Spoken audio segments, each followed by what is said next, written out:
Nurlena dari D3 Keperawatan Poltekkes Kemenkes Tasikmalaya.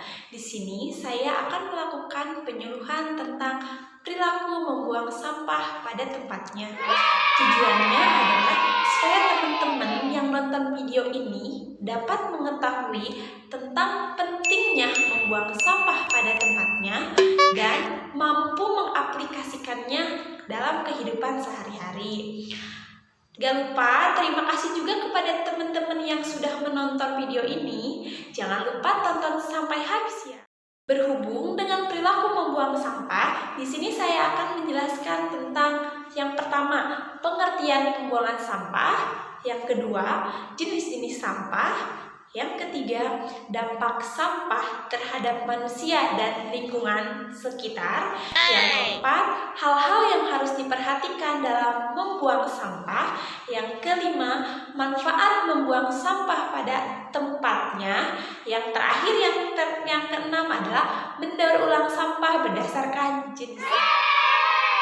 Lanjut ke pembahasan yang pertama, yaitu pengertian pembuangan sampah.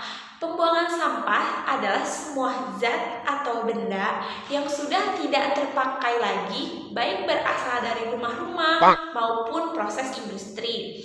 Sedangkan sampah merupakan material sisa yang tidak terpakai lagi dan dilepaskan ke alam, dapat berbentuk cairan, padatan, maupun gas yang belum memiliki nilai ekonomi.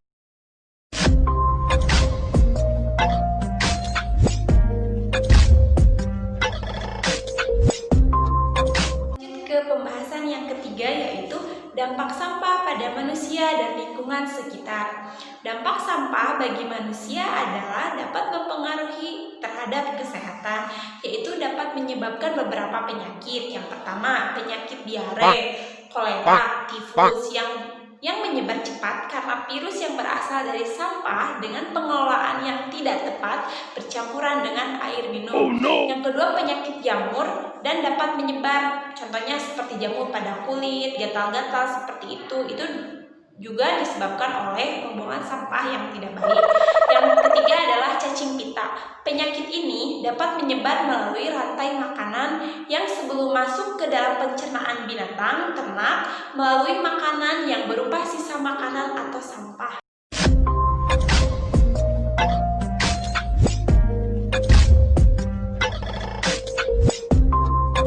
Selanjutnya, dampak sampah bagi lingkungan sekitar, yaitu dapat pencemaran udara seperti sampah-sampah yang menumpuk dan bisa menyebabkan bau busuk. Itu dapat mempengaruhi pencemaran udara dan bau tidak sedap. Yang kedua, pencemaran air, seperti contohnya penumpukan sampah-sampah di lingkungan sekitar. Terus kalau misalkan pembuangan sampahnya juga dibuang ke sungai, itu dapat mencemarkan air. Yang selanjutnya, dampak sampah terhadap pencemaran tanah. Tentu saja tanah dapat tercemar oleh tumpukan sampah yang tidak dikelola. Yang selanjutnya yaitu gangguan estetika. Kalau misalkan kita melihat atau ada sebagian orang yang melihat tumpukan sampah yang menggunung yang dihinggapi oleh lalat, oleh serangga yang lainnya, itu juga dapat mengganggu keindahan bukan? Terus itu juga dapat membuat kita tidak nyaman. Lanjut ke pembahasan yang keempat, yaitu hal-hal yang harus diperhatikan dalam membuang sampah. Yang pertama, membuang sampah harus pada tempatnya, ya kan? Jangan membuang sampah sembarangan. Yang kedua, sebelum kita membuang sampah, memisahkan jenis sampah. Kalau misalkan sampah organik, masukkan ke dalam tong sampah organik. Kalau misalkan sampah anorganik, masukkan juga ke dalam tong sampah anorganik supaya nanti mendaur ulangnya lebih gampang. Yang selanjutnya, jangan membuang sampah ke sungai. Itu sangat tidak baik dan bisa menyebabkan banjir, bisa menyebabkan pencemaran air dan juga lain-lainnya. Yang selanjutnya, memanfaatkan media sampah sebagai bahan utama pembuatan kerajinan yang menarik. Tadi, kalau kita sudah memisahkan jenis-jenis sampah organik dan sampah anorganik. Yang sampah anorganik kita bisa membuat kerajinan seperti dari plastik, dari kaca, dan lain-lainnya. Selanjutnya, menimbun sampah organik agar tidak ada nyamuk dan merusak lingkungan. Sampah organik di sini seperti bahan-bahan limbah industri dari perumahan seperti sayuran, buah-buahan, atau misalkan yang lain itu bisa ditimbun, itu juga berguna, bisa digunakan untuk pupuk dan bisa juga untuk kesuburan tanah.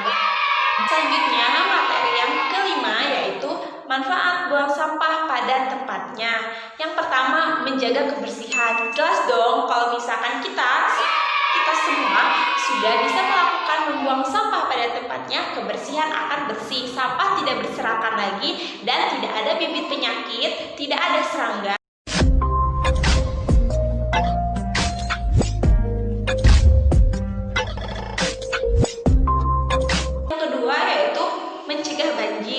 Kalau misalkan sampah sudah tidak ada lagi atau misalkan sudah dibuang kepada tempatnya dan didaur ulang dengan baik, dan kita tidak membuang sampah ke sungai, tumpukan sampah tidak ada di sungai, itu tidak akan menyebabkan banjir dan itu bisa mencegah terjadinya banjir juga. Yang ketiga, mencegah bau tidak sedap. Yang tadi kalau misalkan kita sudah membuang sampah pada tempatnya, tidak ada tumpukan sampah di mana-mana, tidak ada lalat hinggap di sampah, dan tidak ada serangga lainnya yang ada di sampah, kita bisa selanjutnya yaitu mencegah bau tidak sedap. Yang tadi dikatakan kalau misalkan kita sudah bisa membuang sampah pada tempatnya, tidak ada tumpukan sampah dan tidak akan dihinggapi oleh lalat, pasti itu bau-bau sampah tidak ada. Yang selanjutnya, memudahkan daur ulang sampah. Kalau misalkan kita sudah tahu mana sampah organik, mana sampah anorganik, terus kita juga bisa membuang sampah pada tempatnya, kita bisa memilih-milih sampah. Kalau misalkan membuang sampah, itu lebih mudah mendaur ulangnya. Seperti ini, tempat sampah organik bisa dijadikan pupuk, sampah anorganik juga bisa didaur ulang, jadi lebih mudah. Yang selanjutnya, menjadi teladan bagi orang lain. Nah, dari tadi kalau misalkan kita dapat membuang sampah pada tempatnya, terus ada orang lain juga yang melihat ke kita, akan mencontoh kalau misalkan kita sendiri yang melakukan. Yang terakhir adalah daur ulang sampah. Yang pertama, sampah organik. Cara mendaur ulang sampah organik yaitu bisa dimanfaatkan untuk menjadi pupuk kompos tanaman. Yang kedua, daur ulang sampah anorganik, contohnya seperti limbah kaca, dapat dijadikan sebagai kerajinan yang dapat berjual nilai tinggi. Sekian penyuluhan yang dapat saya sampaikan, semoga bermanfaat bagi kita semua dan bisa mengaplikasikannya di kehidupan sehari-hari. Mulai sekarang, stop membuang sampah sembarangan. Assalamualaikum warahmatullahi wabarakatuh.